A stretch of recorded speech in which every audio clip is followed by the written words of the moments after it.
Voltamos com o nosso programa Eclésia dessa noite. Estamos conversando sobre a teologia da libertação. Ainda existe a teologia da libertação?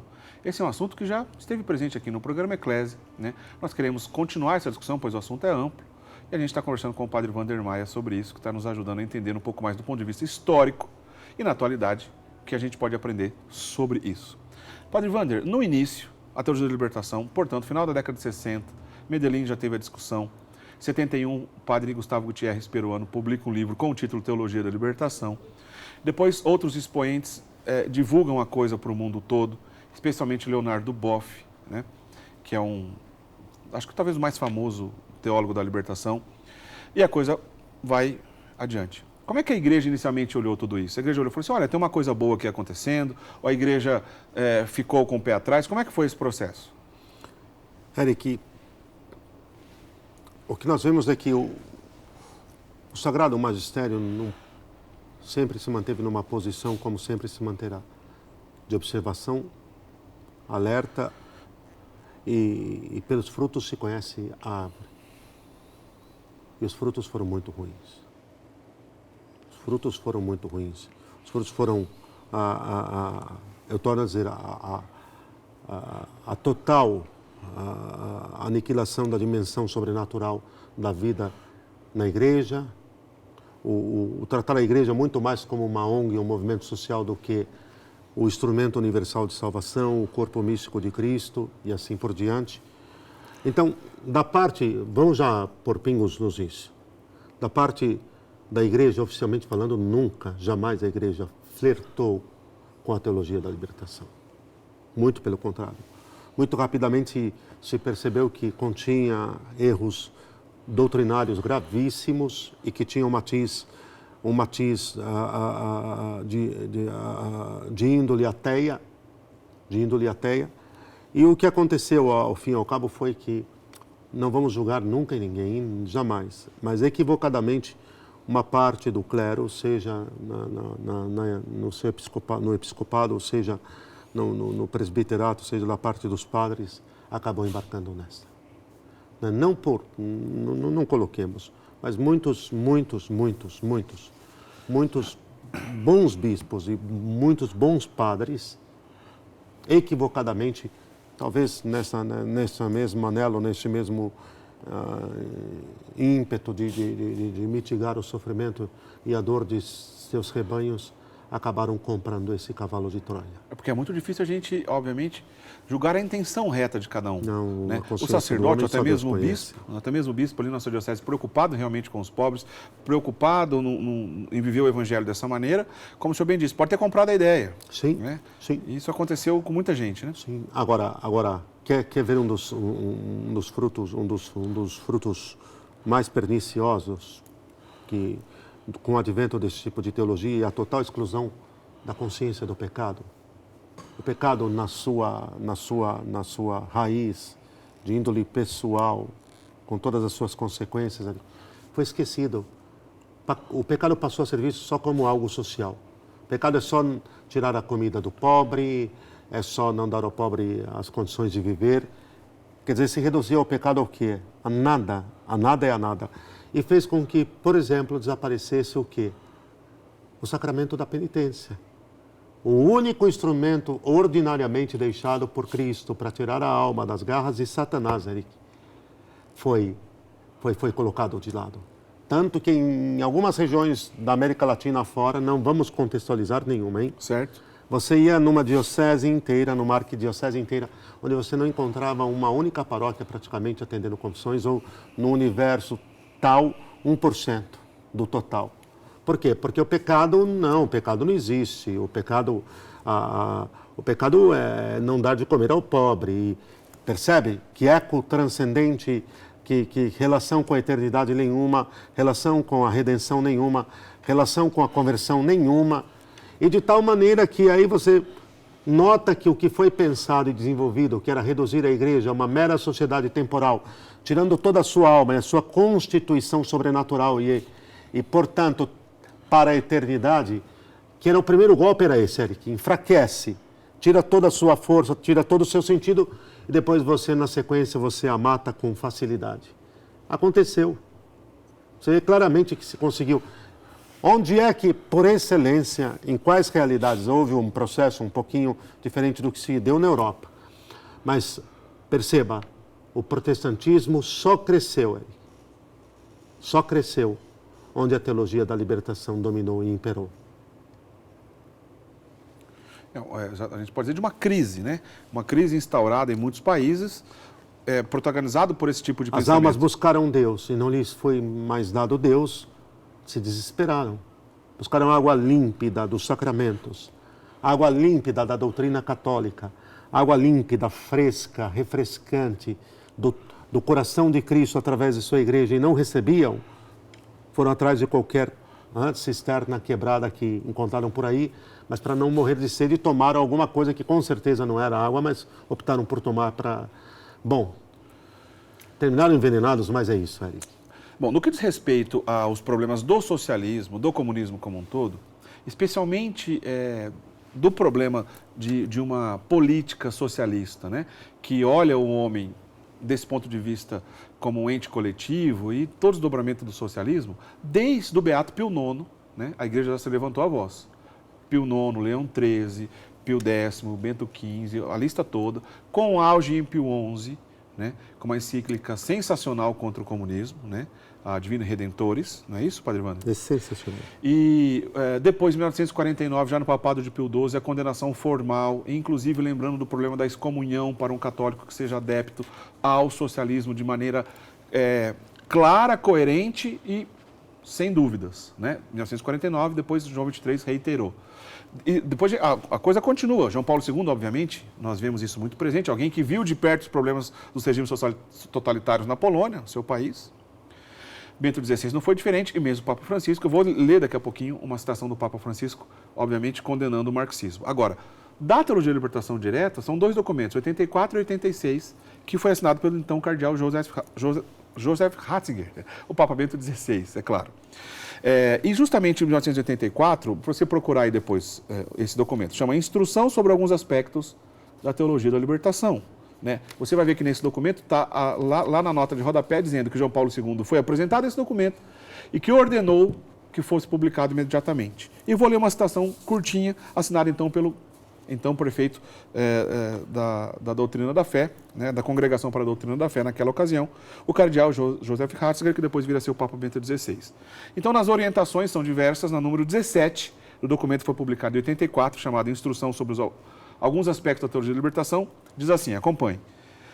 Nesta apresentação integral do mistério cristão, será oportuno acentuar os aspectos essenciais que as teologias da libertação tendem especialmente a desconhecer ou eliminar, transcendência e gratuidade da libertação em Jesus. Jesus Cristo, verdadeiro Deus e verdadeiro homem, soberania de sua graça, verdadeira natureza dos meios de salvação e especialmente da Igreja dos Sacramentos. Tenham-se presente a verdadeira significação da ética, para o qual a distinção entre o bem e o mal não pode ser relativizada. O sentido autêntico do pecado, a necessidade da conversão e a universalidade da lei do amor fraterno. Chama-se a atenção contra uma politização da existência, que, desconhecendo ao mesmo tempo a especificidade do reino de Deus e a transcendência da pessoa, acaba sacralizando a política e abusando da religiosidade do povo em proveito de iniciativas revolucionárias. Eu acho que nesse trechinho aqui, Bento XVI resumiu de maneira maravilhosa o que a gente está tentando desde o início do programa aqui explicar, não é isso, Padre Wander? O cardeal Ratzinger, aqui, em um parágrafo, falou muito mais com maior clareza do que eu vinha tentando, Eric, até aqui contigo resolver. Num parágrafo, olha a clareza, está aqui, tudo está aqui. Agora, ainda há um pouco de dúvidas, e essa discussão também é presente, porque à medida que o cardeal Ratzinger, lembro sempre, hein, não é ele sozinho, João Paulo II junto, pois isso era sempre apresentado ao Papa, como diz esses documentos, se você procurar esse documento na internet, no rodapé está lá. Papa João Paulo II, ao ler e tomar ciência do documento que foi apresentado pelo então prefeito da Congregação Doutrina da Fé, cardeal Joseph Ratzinger, ordena a sua publicação. Então o Papa João Paulo II está junto nisso. Resta alguma dúvida, mas alguém vai dizer, poxa, mas eles não condenaram a teologia da libertação. Eles estão dizendo de um problema interno dentro dela. Afinal de contas, a teologia da libertação foi ou não foi condenada pela igreja? Condenadíssima, Eric, olha aqui, não tem como negar que aqui no próprio texto já está uma condenação. O próprio texto não deixa dúvida. Chama a teologia de iniciativa, de base para iniciativas revolucionárias. Chama a teologia como ferramenta de base de fomentação, a pseudo-teologia da libertação A teologia da libertação pensa o seguinte, Eric, o marxismo. O marxismo é um vírus que vai ser o que é preciso ser para tomar o organismo e destruí-lo. Então, tem um comentarista que fala sobre o marxismo, que eu vou salvaguardar, que ele diz assim, não foi a União Soviética que se utilizou do marxismo, foi o marxismo que se utilizou da União Soviética. O marxismo muda, nós vamos ver sua mutação, podemos até entrar nesse tema, eu acredito que deveríamos. Como é que ele vai sofrendo as suas mutações? Como é que ele vai eliminando os seus pressupostos e partindo para outros? Contanto que ele se difunda, que ele se alastre, que ele permaneça na sua ideia de domínio e de expansão. Bom, não foi a Rússia, não foi a União Soviética que se utilizou do marxismo, mas o marxismo que se utilizou da União Soviética. Não foi a teologia da libertação que se utilizou do marxismo. Talvez agora parece que eu vou reverter tudo o que tinha dito até aqui. Foi o marxismo que se utilizou da teologia da libertação. Foi o marxismo que que abduziu, que tomou conta, que tomou de assalto o quê?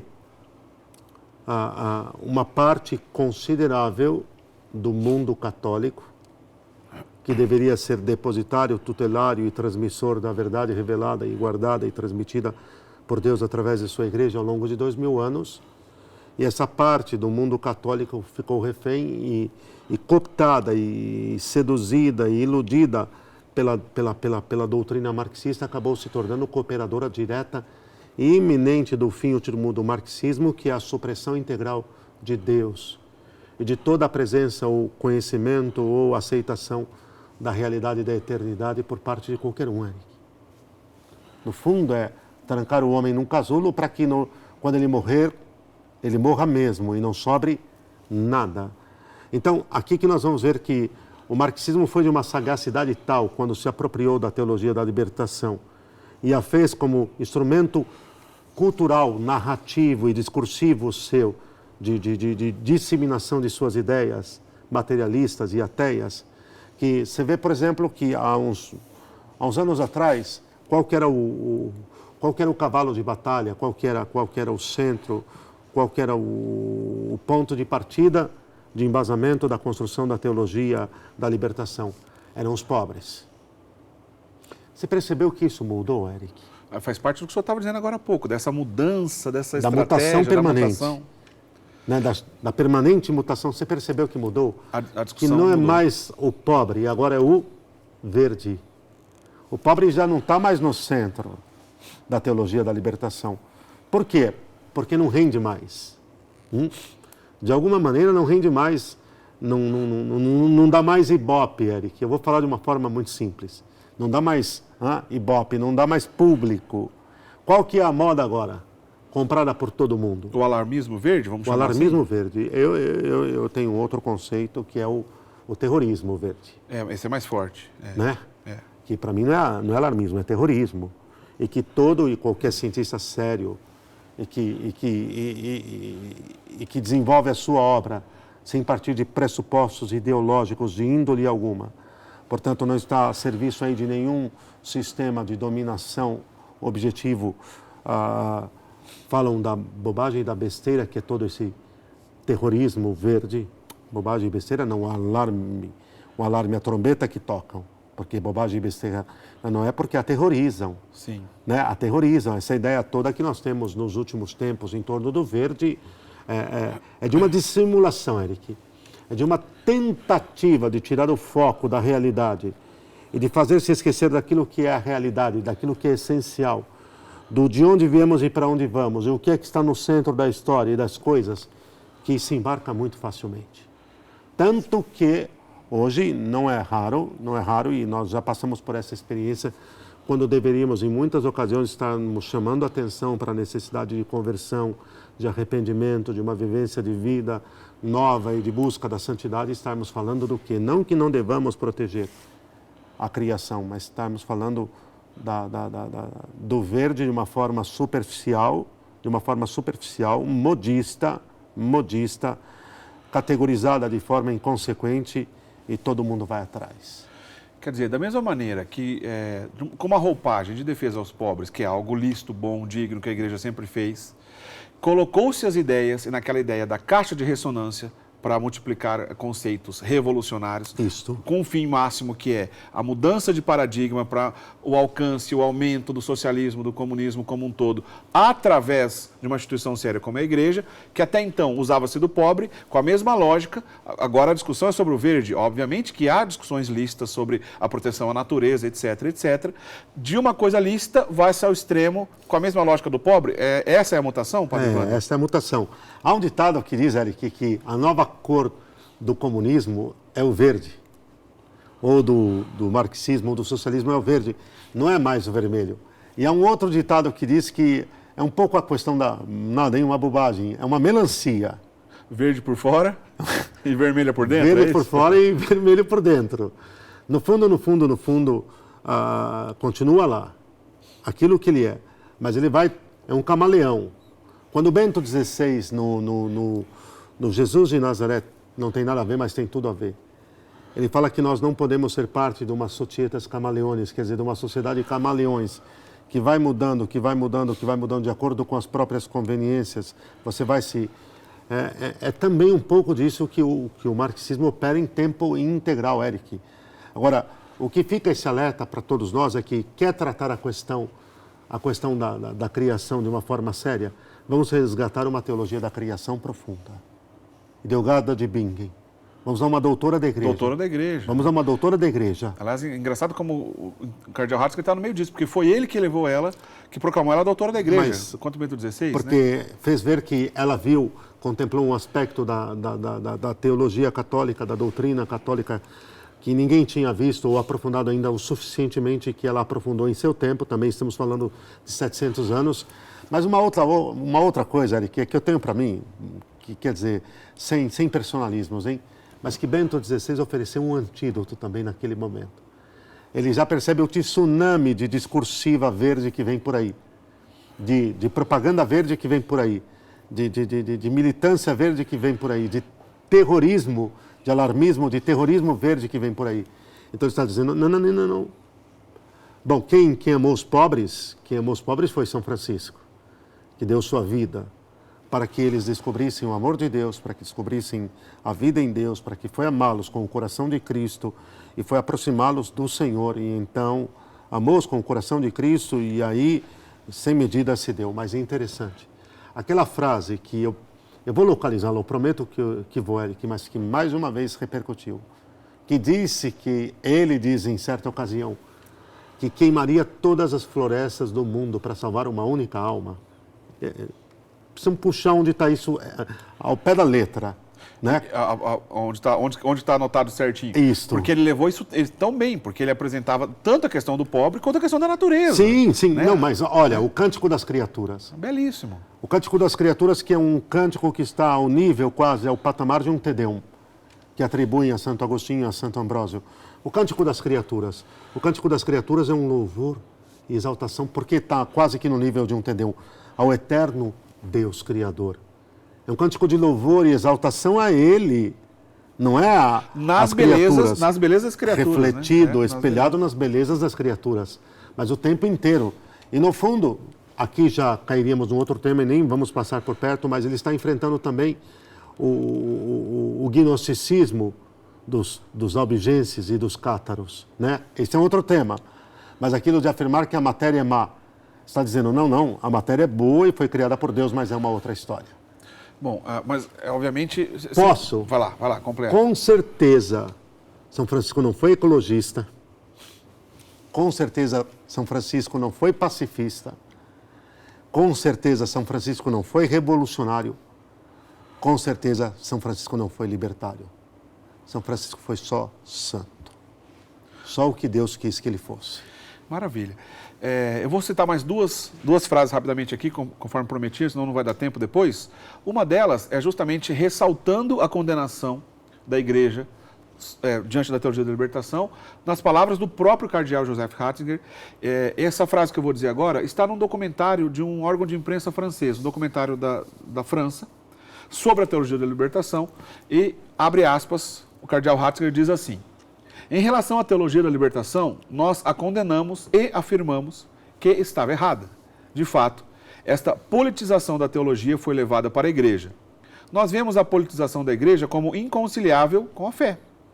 A salvação do planeta, de acordo com o entendimento da teologia da libertação, não vem mais do Senhor, mas de um engajamento político. Isso precisa ser corrigido. Apenas para não ficar dúvida sobre a condenação da teologia da libertação e das ideias marxistas socialistas.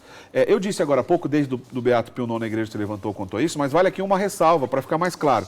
Não foi Karl Marx que criou a ideia de socialismo no mundo.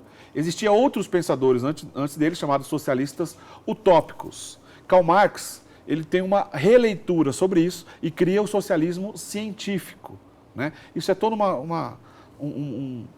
um aspecto interessante da história que não vai dar tempo da gente explicar aqui agora. Por isso que desde o Beato Pio IX, bem antes ainda de Lenin chegar no poder, né? Então, estou falando do século XIX, Lenin vai chegar no poder só em 1917, no século XX.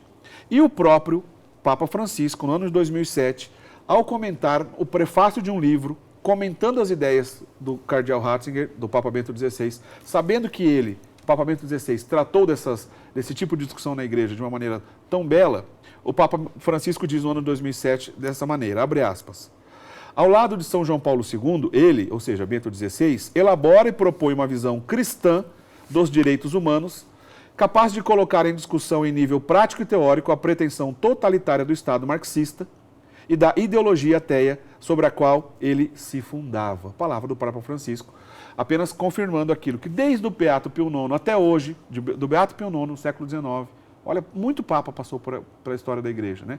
Leão XIII, Bento XV, antes Pio X, Bento XV, Pio XI, Pio XII, João XXIII, Paulo VI, João Paulo I, João Paulo II, Bento XVI e Papa Francisco. Todos eles, de alguma forma, se preocuparam com esse tipo de mal e a gente está diante disso, como o Padre Wander explicou tão bem aqui, de maneira, ora de um jeito apresentado, ora camuflado de outro, mas o problema é o mesmo. Quer dizer, então, resumindo o nosso tema de hoje, Padre Wander, ainda existe a teologia da libertação? Eric, concretamente, no real, existe. Existe, está sendo ensinada. Ainda há uma contaminação vastíssima nas cátedras de teologia. Ainda há uma certa hegemonia, viu? Não foi quebrada. Ainda estamos longe de uma libertação da teologia, de uma libertação nossa da teologia da libertação, do ensinamento da boa teologia católica, baseada na revelação, tendo como elemento de interpretação a autoridade, a tradição bimilenar da Igreja. Só que faltou um elemento aqui, Eric, se você me permite, pois não? Que acho que completa a resposta que comecei. Vamos falar em matéria de Brasil, onde é que começou a se disseminar a teologia da libertação? Através de ditas pequenas comunidades, ou comunidades eclesiais de base, onde o pretexto era estudar a Bíblia. Mas era estudar a Bíblia como ferramenta do quê? De subversão da consciência daqueles que estivessem estudando, para, no fundo, fazer entender só uma coisa, que tudo que tinha sido ensinado antes não foi nada daquilo. Que aquilo foi ensinado com um objetivo de domínio e de opressão dos mais ricos em relação aos mais pobres. Portanto, era uma forma de convencer que a igreja até então tinha servido exclusivamente aos mais ricos para dominar os mais pobres. Esse é o discurso que foi utilizado nas tais comunidades eclesiais de base. Através do que aqui, que se a gente perder, fica para um segundo programa já agora. Tá. Eu lanço o desafio para vocês, Eric, que é a politização da Bíblia. Ótimo. Esse é o tema. Esse mesmo problema, mas concentrado nas Sagradas Escrituras. A politização da Bíblia, a releitura das Escrituras, não de acordo com a tradição, não de acordo com o magistério, não de acordo com a autoridade infalível da Igreja. Quem que é a única intérprete infalível das Escrituras, é a Santa Igreja. E onde é que as Escrituras são interpretadas de uma forma vivencial, exuberante? Nos santos. Pô, quando Pio XI canonizou Santa Teresa de Lisieux, ele disse: ela foi uma bela palavra de Deus para nós. Chamou Santa Teresa de Lisieux de bela palavra de Deus. Bento XVI, mais de uma vez, Eric, ele bateu exaustivamente nesta tecla que os autênticos e verdadeiros intérpretes das Escrituras são os santos. Neles, claro que o Verbo está no Santíssimo Sacramento de forma única. A Eucaristia é Deus, é Cristo. Mas nos santos, a vida do Verbo se enraizou e habitou entre nós de uma forma maravilhosa, impactando e renovando todas as coisas e cumprindo aquilo que Deus tinha realmente declarado. Aí o que acontece? Essa disseminação de uma leitura das Escrituras, a parte do que a Igreja ensina, como uma espécie de descoberta do que estava ali escondido, e tem de tudo um pouco nisso aí, até mesmo princípios gnósticos, hein, Eric? Mas aí vai ficar muito para esse momento. Fez com que, ao ensinar a ler a Bíblia, os mentores desse tipo de interpretação sempre ensinaram partindo desse pressuposto, e aqui está o cavalo de Troia. A gente precisa entender o que é que está por detrás disso. O que se quis alcançar quando se fez essa interpretação? Que não era isso aqui, não. E sempre para, no fim das contas, quer ver? Se nós fizermos o programa sobre a politização da Bíblia, você vai ver quando eles defendem, por exemplo, na exegese, no estudo sobre as Escrituras, exegese, quando eles defendem, vamos dizer, as tradições distintas na construção do Pentateuco. Para dizer que era um grupo tentando dominar o outro e colocando argumentos de defesa da sua posição. Um absurdo. É muito reducionista. É um reducionismo maldoso, Eric. Então, esse é o tema. O que acontece é que grandes expoentes da teologia da libertação ainda em nossos dias hoje vazam, via de regra, vazam aí áudios ou vídeos seus dizendo: precisamos ensinar o povo a ler a Bíblia de acordo com os nossos objetivos, se nós quisermos alcançá-los. Senão não vamos chegar a lugar nenhum. Ainda que uma parte desses movimentos estejam enfraquecidos, é preciso dizer que os seus mentores não. E quem está um pouco mais lá atrás ainda dos seus mentores, para mim o mentor dos mentores da teologia da libertação tem um nome. Mas se eu disser que vai chocar muito, viu, Eric? Só para uma dica. Vai deixar no ar, tá? É o pai da mentira. Compreendido, captado a vossa mensagem. É o pai da mentira. Vamos lançar esse desafio, Eric, aqui para os nossos amigos? Próximo passo, então, a gente, quando voltar sobre esse assunto... Um programa sobre a politização da Bíblia. Combinado. Padre Wander, a gente não tem mais tempo, está muito legal o nosso papo de hoje. Em 30 segundos, para quem vive esse problema, uma palavra de incentivo e sua bênção, por favor.